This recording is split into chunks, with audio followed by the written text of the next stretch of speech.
ভোক্তা নিচ্ছে তার কাছ থেকেও আপনার পরামর্শ নিতে হবে, যে পাইকারিদার তার কাছ থেকেও পরামর্শ নিতে হবে, যে উৎপাদন করছে তার কাছ থেকেও পরামর্শ নিতে হবে, আবার যে প্রতিযোগী তার কাছ থেকেও পরামর্শ নিতে হবে। নিলে কি হবে, আপনার সবার কাছ থেকে কিন্তু আপনি পরামর্শ নিয়ে একটা নিজের বড় একটা শক্ত প্ল্যাটফর্ম তৈরি করবেন। ওদের সাথে একটা কমিউনিকেশন করার কারণে আপনার একটা যোগাযোগ বাড়ানো হচ্ছে না, যোগসূত্র হচ্ছে না, আপনার এই বিজনেসটা ভালো। তাহলে উনি জানছে সেটা আবার আবার চাঁদনি আপা বললো যে হ্যাঁ ওই আপার কাছে কিন্তু এইটা ভালো হয়, তাহলে তুমি ওর কাছে যাও, আমার কাছে যাই। এই যে একটা মার্কেটিং হয়ে গেল না, এটা তো বুঝে বুঝে কিন্তু একটা মার্কেটিং এভাবেই হয়ে যাচ্ছে। এই যে বিচ্ছিন্ন হয়ে গেছে এটা আমার মাথায় কথা, আমার তাহলে এখন এটা ক্লোজ করি। হ্যাঁ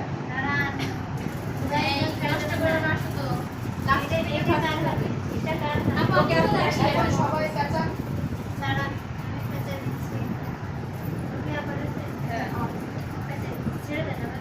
না না ছেড়ে দিলে কাঁচা চড়াই দিতে হবে। হ্যাঁ এক একটা ছাড়লে একটা করে তাহলে আপু যার বলবে সে ছাড়লেই হচ্ছে।